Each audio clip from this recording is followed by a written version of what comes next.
Alright, race fans, welcome back to the workbench. Tonight we're going to be talking about improving your Tycos. Over time, Hardin Creek has added quite a few parts to their line. O-ring front end axle sets, gears, rear hubs, magnets, armatures. The latest thing that we've added are level 8 compression molded motor magnets. I've put this off for a while because I know it was a very high-end product, and indeed what I want to talk to you about in this video is what happens when you really push the Tyco platform, what I think is to the maximum. Up until now we've used level 4 motor magnets, which have been very, very good products with either level 8 or level 10 traction magnets. These are level 10s. And we've been using, for the most part up until now, a 3.5 ohm armature that works very, very well. We have a 2.8 ohm armature. This particular one right here has been tool post ground and dynamically balanced, and it really is a fast motor. We'll bench test that in a minute. I built some examples to kind of test and see where we're at. The first one I built, I used the balanced motor with the level 8 motor magnets, level 10 traction magnets.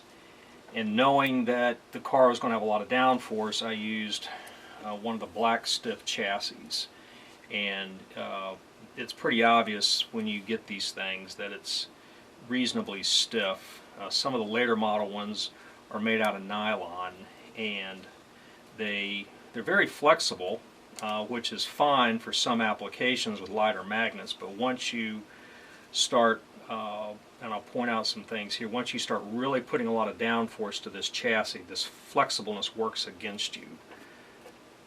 Alright, so built the car and had to go through a couple of tire changes to find the right compound. I mean, a Tyco chassis is, just by its nature with the bulkheads, a flexible platform. And up until now, the standard tire that we've been using are the Super Tires urethane line, and it's a very, very good tire with the level 4 motor magnets and level 8 traction magnets. But when you add level 8 motor magnets and level 10 traction magnets, you have a lot of downforce. So tires become important. In testing, I found that the urethanes weren't, the car just didn't seem like it wanted to turn.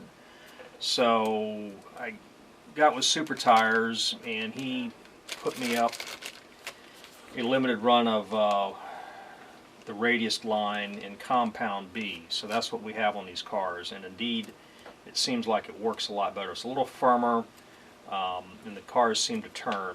And in the process of trying to fine-tune this, even at the margin, the car still, in some really tight turns, didn't seem like it really wanted to get around the corner. It would get in the apex and just go straight. And the car is very, very fast. So what I did is I took my pin vise and drilled some holes in the side of the chassis. I don't know if you can see that right there where that little bitty micro screw is.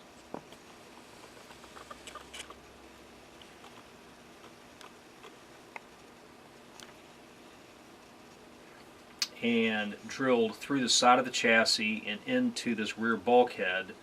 I did it first with an 020 bit, chased it with an 025, and then put the micro screw in there.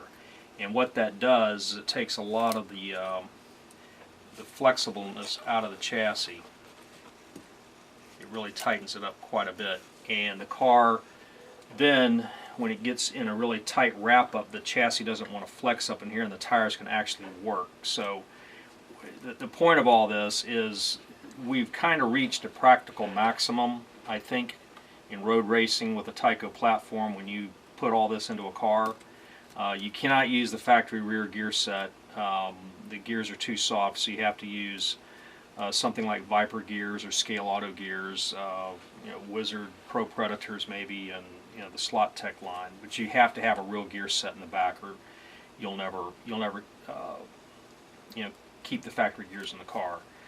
The front end set on this, we've got the razor front ends. I think the finished diameter on the front tire was about 420, which keeps the whole car up off the track and keeps it from dragging around.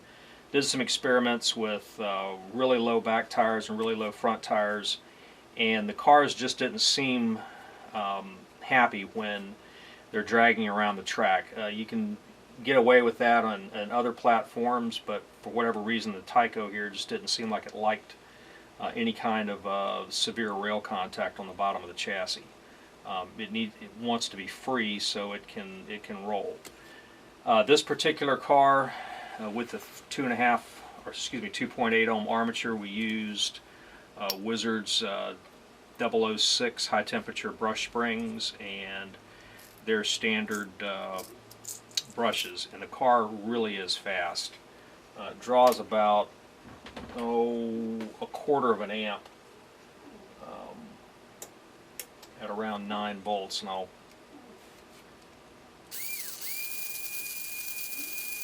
yeah, it's about a 1/4 amp. Built up a similar car with a 3.5 ohm armature, just right out of the box. It's not balanced or anything. A lot of the same sort of parts with the level 8 motor magnets, level 10 traction magnets, although here I use standard motor brushes and springs and standard pickup shoes, but we still use the better quality rear axle set. And this armature doesn't draw nearly as much, about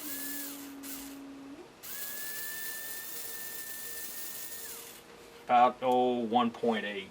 Now if we turn the voltage up to about 18 just to hear what it sounds like, and then 2.8, and I'm telling you what, this one here, when it gets lit, it does. It's almost too fast. I've been testing them without a body, which on my track is acceptable. When you put a body on this particular car, you start getting to the point to where you're asking too much for it. I mean, the body's heavy, and basic physics, object in motion tends to stay in motion, and the car has a hard time negotiating any turn at really high speed. So you'd have to have some sort of Lexan or whatever, I think, in my opinion, to make a platform like this work. It'd make a Jim Dandy drag car, I can tell you that. The 3.5 I think is a little more subdued. The car flows a lot better, and with a hard body on it, it's far easier to drive. So that, I wanted to point those things out in terms of formulas. I think most people would be happy with the 3.5. One thing I did find in building these cars up is bulkheads make a lot of difference.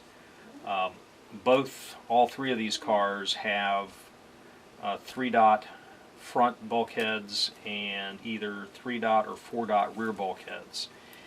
They fit nice and flush in the bottom of the chassis. The first car I built, the 2.8, I used unmarked bulkheads, and I'm unsure if these, at what period of time these were made, but there's no markings on the front bulkhead.